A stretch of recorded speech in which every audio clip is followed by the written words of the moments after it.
Sir बताता हूँ, सच बताता हूँ सर। मैंने उस लड़की को लिफ्ट दी थी और मेरी नीयत थोड़ी फिसल गई। मैंने जरा सा हाथ लगाया तो वो चाकू मारकर भाग गई। लड़की को। हेलो, हाँ कहाँ? सर, चाकुरा में पुलिस स्टेशन से फोन आया था कि उन्होंने सीमा को आखिरी बार रामनगर के इलाके में देखा। उन्होंने वहां जाकर इंक्वायरी की, लेकिन कुछ खास पता नहीं चला। अकबर, तुम अपनी टीम लेके पर्सनली वहां जाओ, हो सकता कोई लीड मिले।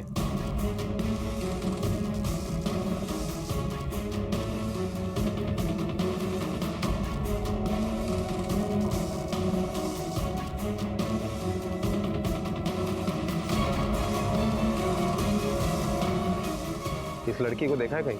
हाँ साहब, इस लड़की को 1-2 बार गुलमोहर सोसाइटी में देखा था।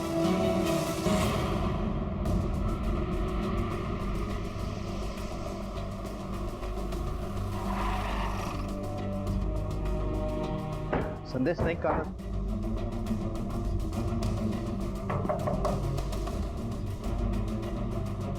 जी कहिए।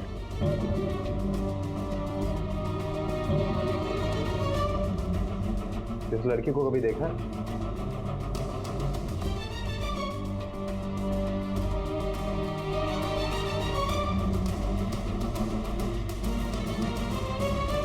हो सर, ही सीमा आहे. 4 महिन्यापूर्वी आमच्याकडे आली. इसे काम की जरूरत थी, इसलिए हमने इसे काम पे रख दिया था. बहुत ईमानदारी से काम करती थी. खूब चांगली मुलगी होती सर, पर एक दिन अचानक काम छोड़कर चली गई. क्यों? पता नहीं सर. एक दिन सुबह उठकर मैंने देखा तो वहाँ पे कोई नहीं था, और जब से गई है तब से वापस भी नहीं आई. दातारा चोरी वगैरह? नहीं सर. उसे काम की जरूरत थी और आप लोगों को कोई प्रॉब्लम नहीं थी उससे. फिर ऐसे अचानक जाने की वजह क्या हो सकती है? क्या उसने अपने बारे में कुछ बताया आप लोग को? नहीं सर, जैसे तैसे तो उसने अपना नाम लिखकर हमें बताया था. बेचारी बताती भी कैसे, वो गूंगी और बहरी थी. सीमा, आज का न्यूज़पेपर कहाँ है? सीमा, आज का न्यूज़पेपर कहाँ है? सीमा, न्यूज़पेपर कहाँ है? न्यूज़पेपर कहाँ है? न्यूज़पेपर नहीं पता? आपको यकीन है वो गूंगी बहरी थी? मेरा मतलब हो सकता है नाटक कर रही है. सर, 4 महीने कोई कैसे नाटक कर सकता है? अगर वो नाटक करती तो एक ना एक दिन तो पकड़ी जाती.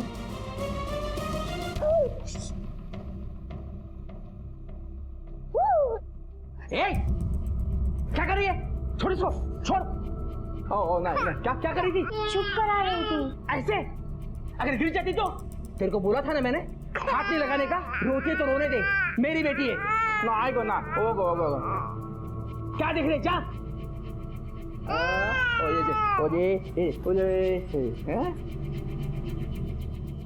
गोविंद के मुताबिक ये लड़की गूंगी बहरी नहीं थी, अच्छी खासी एक्टिव लड़की थी. फिर अश्विनी के यहाँ 4-5 महीने तक गूंगी बहरी बने रहने का क्या मतलब हो सकता है? सर, जंगल में गर्द फेंकना, हाईवे पे लिफ्ट मांगना, अंकल लिफ्ट मिलेगी? ऐसे गूंगी बहरी बनने का नाटक करना. न्यूज़पेपर कहाँ है? न्यूज़पेपर. नहीं, ऐसा तो नहीं कि ये लड़की किसी गैंग के लिए काम कर रही है. हो सकता है, पर फिर अश्विनी के घर आने का भी तो कोई मकसद होना चाहिए. बिना कुछ किए वो नहीं जाती. ये भी तो हो सकता है कि गोविंद हमें एक तरफा कहानी सुना रहा हो, और फिर 11 गर्भ और उस लड़की का कोई संबंध नहीं समझ में आ रहा है. इन सारे सवालों का जवाब मिले बिना हम किसी भी नतीजे पे नहीं पहुंच सकते. लड़की जो अपना नाम सीमा बता रही थी, अब पुलिस को उसकी अलग अलग केस में तलाश थी. ये लड़की अब सबके लिए पहेली बनती जा रही थी. आखिर ये है कौन, कहां से आई है और चाहती क्या है? अपराधी है या पीड़ित है? अकेले क्राइम करती है या किसी गैंग में शामिल है, या फिर कोई और इसके हाथों से क्राइम करवा रहा है? सैकड़ों सवाल थे, लेकिन सबसे बड़ा सवाल था उस परिवार की सुरक्षा का जिनके साथ इस वक्त वो रह रही थी. क्या उनके साथ भी कोई दुर्घटना होने वाली थी? आई देखो ना, कब से पुलिस स्टेशन फोन ट्राई कर रही हूँ, लग ही नहीं रहा है. पुलिस स्टेशन लेकर चला फोन करते हैं. एक्चुअली आई वो बाबा ने कहा था जो सीमा है ना, उसके बारे में थोड़ी इंफॉर्मेशन बताने के. कोई जरूरत नहीं है. तुम्हें फोन करने की कोई जरूरत नहीं है, मैं कर दूंगी ना. वैसे भी पुलिस वाले बच्चों की बात को इतना सीरियसली नहीं लेंगे ना, तो मैं ही करती हूँ फोन. हाँ, तुम जाओ अपना स्टडीज कंप्लीट करो, जाओ. हाथ कैसे लगाया मेरे बच्चे को? पता था नहीं लगाने का? हाँ, क्यों लगाया हाथ? अकबर, अश्विनी के पड़ोसी से पूछताछ करो कि औरत किस तरह की है, और ये भी हो सकता है कि इसने झूठ बोला हो कि घर के काम के लिए रखा है, लेकिन वजह कुछ और हो। ठीक है सर। हाँ, क्यों लगाया हाथ? प्रभाकर, प्रभाकर, वो खुद भी तो बच्ची है ना। तो समझा इसको, ये बच्ची है ना, समझा इसको। मेरी बच्ची से दूर रहना, नहीं तो इसको घर से निकाल दूंगा मैं। समझा दूंगी बाबा, सब समझा दूंगी। इसके बारे में पुलिस को इन्फॉर्म किया? हाँ, अभी किया था। क्या बोले? उन्होंने कहा था कि वो इसका बैकग्राउंड पता कर लेंगे। ठीक है, समझा देना इसको। ना आएगा ना, ओ बेटा, ना।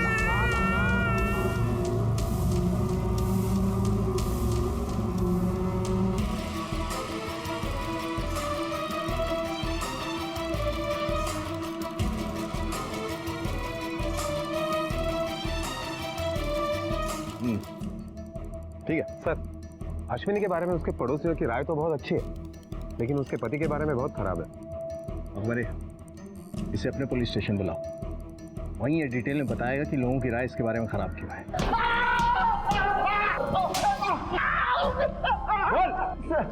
मैंने सीमा को चोरी करते वक्त पकड़ लिया था, इसलिए वो डर कर भाग गई थी। तो तूने पुलिस कंप्लेंट क्यों नहीं की उसकी? मैंने चोरी करते वक्त पकड़ लिया था, कुछ सामान गायब नहीं हुआ था इसलिए। उसकी चोरी पकड़ी जाती इसलिए नहीं, बल्कि तुम्हारी चोरी पकड़ी जाती इसलिए। सच बोल।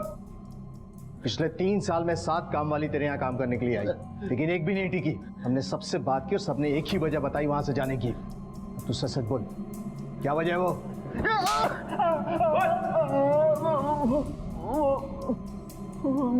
मैंने उसका फायदा उठाने की कोशिश की थी, वो समझ गई और भाग गई। अश्विनी को भी ये बात पता चल गई थी। कैसे? कैसे क्या सर? हर औरत को अपने पति की सच्चाई पता होती है, पर वो ढिंडोरा पीटकर अपनी और अपने पति की बदनामी नहीं चाहती, और इस वजह से मैं चुप थी। सर, सीमा बहुत अच्छी लड़की है, अगर मैं अपना मुंह खोलती तो बेवजह उसकी बदनामी हो जाती। सीमा के अबॉर्शन और प्रेगनेंसी के बारे में कुछ जानती हैं आप? क्या सर, वो इतनी छोटी सी लड़की है, अभी तक तो उसे पीरियड्स भी नहीं आए थे, और वो प्रेग्नेंट कैसे हो सकती है? इतने यकीन के साथ कैसे कह सकती हैं आप? सर, मैं एक औरत हूँ, और एक औरत की नज़र से ये बात नहीं छुपती, चाहे वो छुपाना चाहती तो भी।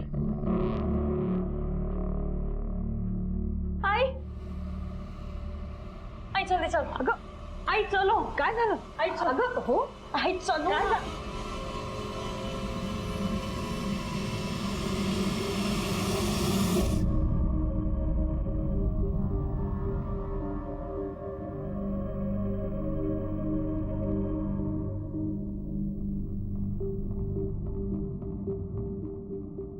सीमा जब आपके यहाँ आई थी तो उसके पास कोई सामान था, मतलब कपड़े या छोटी मोटी चीजें? नहीं सर, वही कपड़े थे जो उसने पहने थे। मेरे पास उसकी फोटो है सर। ये तो यूनिफॉर्म लग रहा है। यही कपड़े पहन के आई थी ये? जी सर।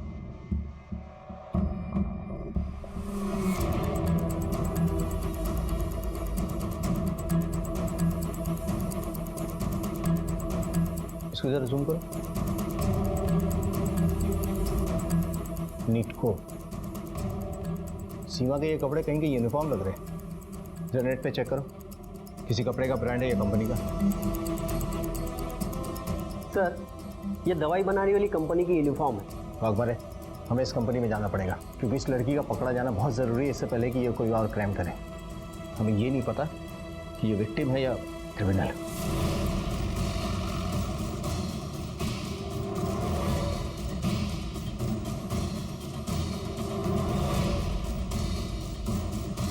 इस लड़की को पहचानते हो? नहीं सर, ये हमारे कंपनी में काम नहीं करती। मतलब तुम अपनी कंपनी का यूनिफॉर्म किसी को भी पहना देते हो? नहीं, वैसे नहीं है सर। दिखाइए वो तस्वीर। सर, इस लड़की के पास ये यूनिफॉर्म कैसा है ये तो मुझे मालूम नहीं, पर ये लड़की हमारे कंपनी में काम नहीं करती, ये तो कंफर्म है। सर, ये झूठ बोल रहा है। कंपनी के वर्कर्स ने सीमा को पहचान लिया है और उनका कहना है कि सीमा इसी के साथ यहाँ आती थी। सर, उनकी कोई गलतफहमी हुई होगी। मैं इस लड़की को नहीं। मारो मत। चलिए बता, सीमा और 11 फीटस से तेरा क्या वास्ता है? फीटस घर? सर नहीं, मैं उसके बारे में कुछ नहीं जानता सर। मैंने पहले झूठ कहा था कि उस लड़की को मैं नहीं पहचानता। मैं पहचानता हूँ उस लड़की को, ज्यादा नहीं पहचानता हूँ। उसे रास्ते पे मिला था, उस पर तरस खा के मैंने उसे काम पे रखा था सर। वाघमारे, देख रहे हो, तरस खाने वालों की लाइन लगी हुई है। सच सच बोल, वरना हम तेरे ऊपर तरस नहीं खाएंगे। सर मैं सच ही बोल रहा हूँ सर।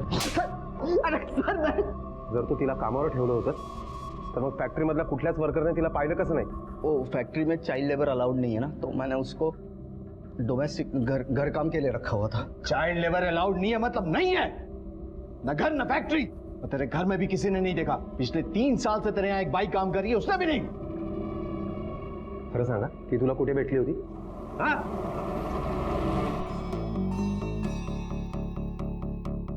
सर मैंने उसे क्लाइंट को खुश करने के लिए खरीदा था, और वो पहले ही क्लाइंट का सर फोड़ के भाग गई। किससे खरीदा था?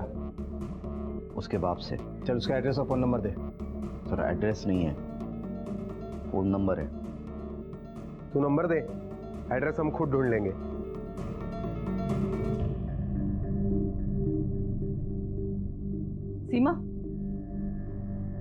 सीमा ये कुछ कपड़े तुम्हारे लिए, बाद में पहन लेना। रिया, रिया,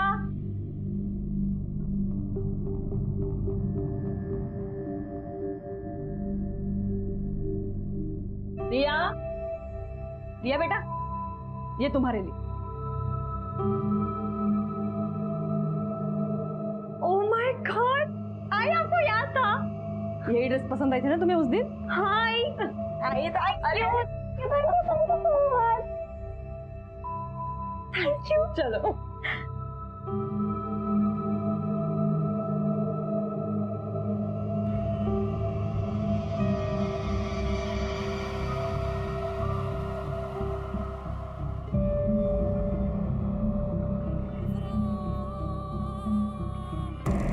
सीमा शायद आज तक प्यार और अपनेपन के लिए तरसती रही। इतनी छोटी सी उम्र में शायद जिंदगी ने उसे बहुत कुछ दिखा दिया था, पर उसकी जिंदगी का बुरा तजुर्बा उसके बचपन और उसकी प्यार की जरूरत का गला नहीं घोट पाया। वो आज ललिता में मां तलाश रही थी। चाहत इस कदर थी कि वो रिया से बराबरी और दुश्मनी करने को तैयार। आखिर कहां जाकर रुकेंगी इस अबोध बच्ची की मासूम चाहतें? और प्यार के अभाव में सीमा के मानसिक रोगी बनने पर उसका उपचार करवाने वाला कोई होगा? यह अपराध किसी को अपनी चपेट में लेने वाला था।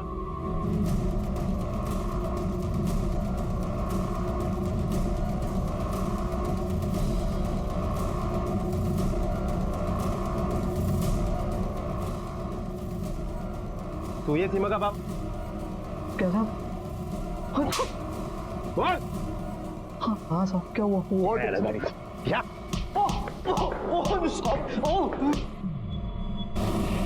देख, सब कुछ सच बता दे, वरना तेरी सारी हड्डियां तोड़ के रख दूंगा।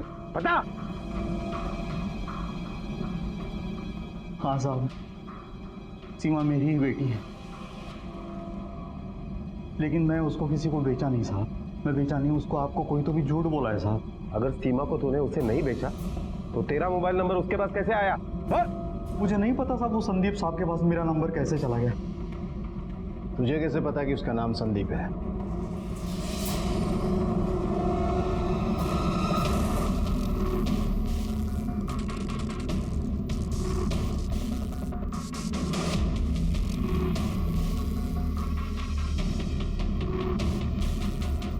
मुझे माफ कर दो साहब, मुझे माफ कर दो। मैं ही भेजा था उसको, लेकिन उसके बाद वो कहाँ चली गई मुझे कुछ नहीं पता, क्योंकि वो घर वापस नहीं आई। मुझे नहीं पता आई तब तक। वाघमारे, टाइमलाइन के हिसाब से सीमा के बाप दीपक ने जनवरी में उसे निटको के मैनेजर संदीप को बेचा, और उसी महीने की 30 तारीख को संदीप उसे क्लाइंट के पास भेजता है, जिसका सर फोड़कर वो भाग जाती है। और फरवरी में हाईवे पे वो गोविंद को मिली। गोविंद ने उसके साथ बदतमीजी करने की कोशिश की, उसे उसने चाकू मारा और वहां से भी भागी। और तकरीबन 1 महीने के बाद मार्च के दूसरे हफ्ते में वो अश्विनी के पास गई, और वहां से जो जुलाई में भागी वो अब तक नहीं मिली। सर, अभी तक उस लड़की के बारे में जितनी भी इंफॉर्मेशन मिली है, उसे यही लगता है कि वो लड़की बहुत ही खतरनाक है और शायद किसी बड़े क्राइम से जुड़ी हुई है। हमारे बावजूद इसके उन 11 गर्भों के साथ सीमा का कनेक्शन समझ में नहीं आ रहा है। वो क्या चीज है जो इन दोनों को जोड़ती है?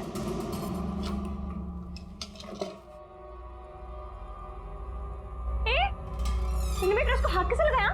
चल उतार से, अभी के अभी उतार से। मैंने कहा मेरी ड्रेस है, हाथ मत लगाना, सर फोड़ दूंगी। तेरी ड्रेस मेरा सर फोड़ेगी? तेरी तू मेरा सर फोड़ेगी? तेरी तो पूरी जान से मार दूंगी। मेरी ड्रेस, मेरी ड्रेस छोड़। क्या कर रहे हो? मैं छोड़ो। क्या हुआ? बेटा क्या हुआ? बाबा मेरी ड्रेस पे बेटा मुझे मार भी रही है। 2 टके की लड़की मेरे बेटे पे हाथ मारती है, मारती है। अरे प्रभाकर क्या कर रहे हो? ये क्या कर रहे हो मतलब? लहान मुलगी आहे ती, असं मारतात का तिला? बच्चा ही है। तुला मैं आधी सांगितलं होतं, इसको घर से निकाल दे। मैं बर्दाश्त नहीं कर सकता अब। आज इसे इस पर हाथ उठाकर हमारे पर मारेगी। इसको अभी का भी निकाल, रास्ते में फेंक के मुझे फर्क नहीं पड़ता। हाँ बाबा, मैं खुद नहीं चाहती वो यहाँ पे रहे। कोई अच्छी जगह देखे मैं खुद छोड़ाऊंगी उसे बाहर। आज क्या छोड़ के आना, समझी? अरे हो मला ही मुलगी या घरामध्ये नको आहे, समजलं? मी उद्या जाते। मी तुला सांगितलं, ये आज इसे मार सकती है का तुम्हें मार सकती, मुझे मारेगी। मैंने बोला ना एक बार। हाँ आप चिल्लाओ मत। अभी अभी झगड़ा बंद करो, शांत बन रहा।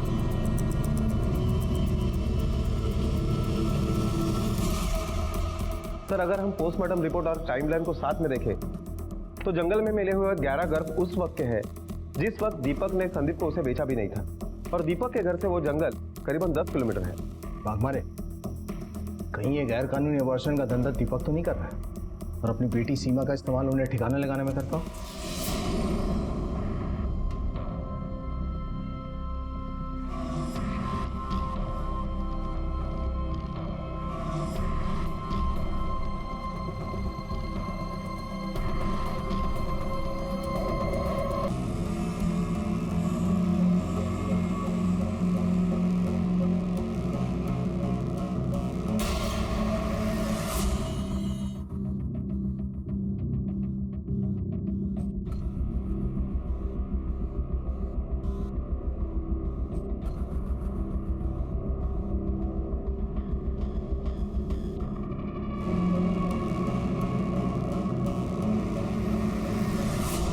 ये दीपक की बेटी सीमा है ना, क्या जानते हो इसके बारे में? इसके बारे में क्या जानेंगे साहब, ये तो बस 1 ही महीना यहाँ पर रुकी थी। इससे पहले कहाँ थी वो? माहित नहीं साहब। जब वो 7 साल की थी तब एक दिन अचानक गायब ही हो गई। दीपक बोला वो गांव में हत्या के पास है, तो हमने सच मान लिया। उसके 6-7 साल बाद कुछ ही महीनों पहले अचानक फिर से वैसे वो वापस भी आ गई। फिर कहाँ चली गई आज तक नहीं मालूम।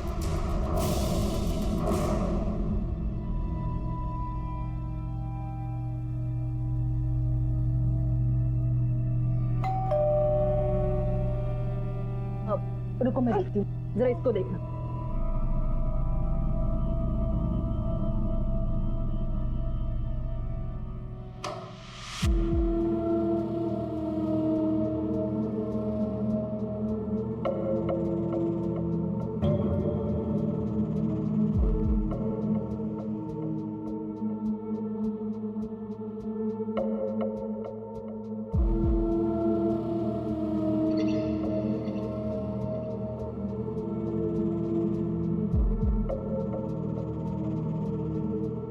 मैडम ये लड़की यहाँ कैसे?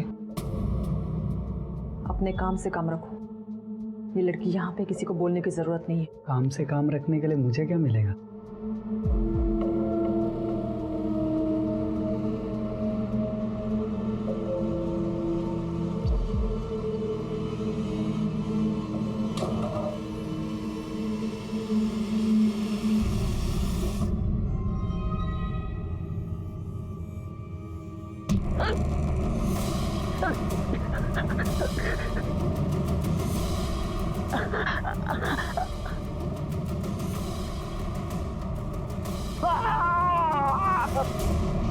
ये लड़की 6 साल पहले आप अनाथ आश्रम में थी।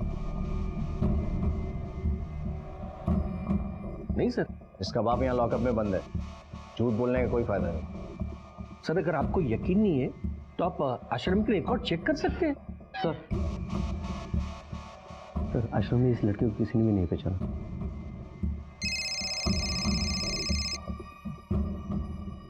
हेलो, कौन सा हॉस्पिटल में? Okay sir.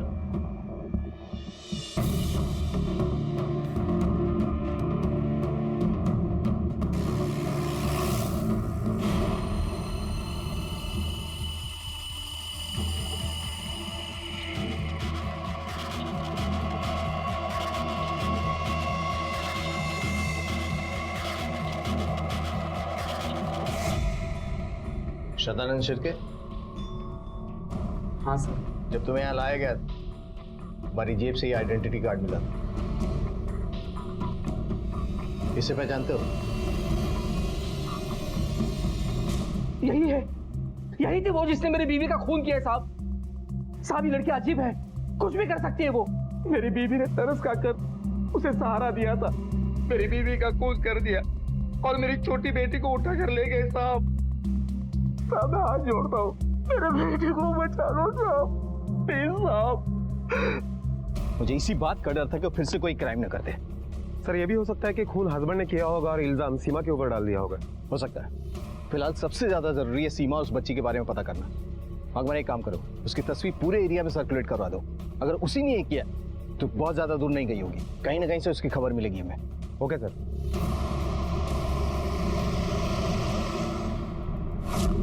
आपके और अपनी बीवी के बीच में कोई प्रॉब्लम थी क्या? आप मुझ पर शक कर रहे हैं? मुझ पर? मेरे बाइको का खून झाला है, मेरी बच्ची गायब है। आपको हमेशा इतना गुस्सा आता है? नहीं, ऐसी बात नहीं है, मैं सच कहता हूँ। मेरे और मेरी बीवी के बीच में कोई प्रॉब्लम नहीं थी, सिर्फ उसकी भलाई की आदत थी ना, उससे मुझे बहुत गुस्सा आता था। ये भी हो सकता है कि उसके प्रोफेशन का असर हो। प्रोफेशन का असर मतलब? डॉक्टर थी मेरी बीवी, नवजीवन हॉस्पिटल में मैटरनिटी वार्ड संभालती। अपनी बीवी से कभी आधार ऑर्फनेज का नाम सुना था आपने? जी हाँ।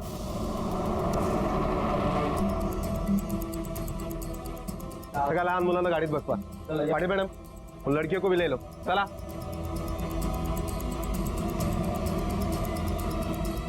अरे क्या हुआ, क्या चल रहा है सब? हाँ सर, यहाँ लोग भी आते थे और वो हमें उनके पास भी भेजते थे। अगर मना करो तो हमें मारते भी थे और भूखा भी रखते थे। सर, यहाँ कुछ लड़कियों का तो एक बार नहीं कई बार अबॉर्शन भी हुए हैं। पाटिल मैडम, इन लड़कियों के मेडिकल टेस्ट करवाओ।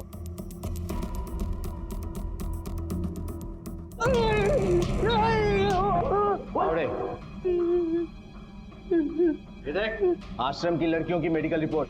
हर लड़की मल्टीपल सेक्सुअल रिलेशनशिप में, जिससे ये पता चलता है कि एक बार नहीं उन पर कई बार सेक्सुअल असॉल्ट हुए। चलिए बता, ये गर्भपात कौन करता है? वो डॉक्टर ललिता करती थी। वो आश्रम की लड़कियों के गैर कानूनी तरीके से अबॉर्शन करती थी। सीमा के साथ भी यही हुआ था? नहीं सर, वो बहुत छोटी थी, हम उससे किसी के पास नहीं भेजते थे। उसे हम गर्भ जंगल में फेंकने के लिए यूज करते थे।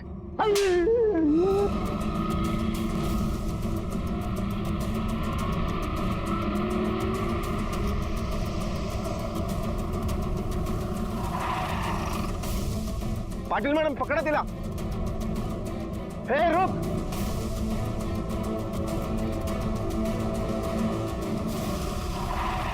साहब, मैं आश्रम से घर आने के लिए भागी थी।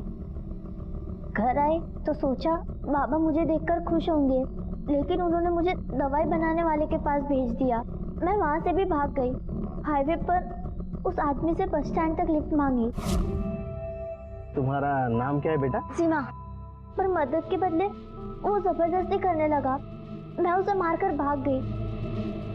फिर 4 महीने तक गूंगी बहरी बनकर अश्विनी टैकी कर बाइक का काम किया, पर वहाँ भी उसका मालिक जबरदस्ती करने लगा। मैं वहाँ से भी भाग गई। ललिता टैकी वहाँ आई, वहाँ काम करके खुशी मिलती थी। अपने घर जैसा काम करती थी उधर। मालकिन में अपनी माँ दिखती थी, लेकिन जब मैंने उनको सदा के साथ देखा तब मुझे याद आया कि वो कौन है। ले देख, नाटक मत करा, जल्दी जा। चल ले जा।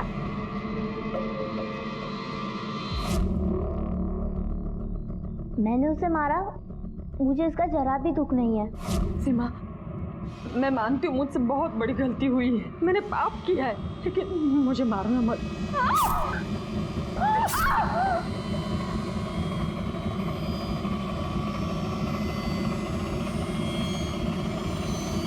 ललिता की बेटी को कहाँ रखा है तुमने? नहीं बताऊंगी, कभी नहीं बताऊंगी, क्योंकि वो जहाँ भी है सुरक्षित है। इस केस को 3 महीने हो चुके। सीमा की दिमागी हालत ठीक ना होने की वजह से उसका इलाज चल रहा है। वो अड़िग है अपनी उस चुप्पी पर कि उसने ललिता की बेटी को कहां रखा है। अब शायद उसका पता तभी चल पाएगा जब सीमा सामान्य हो जाएगी। पैसों के लिए किसी की जान, किसी का बचपन न छीने, क्योंकि कई बार पीड़ित को अपराधी बनते देर नहीं लगती। इसी विचार के साथ अब मैं अनूप सोनी आपसे विदा लेता हूं।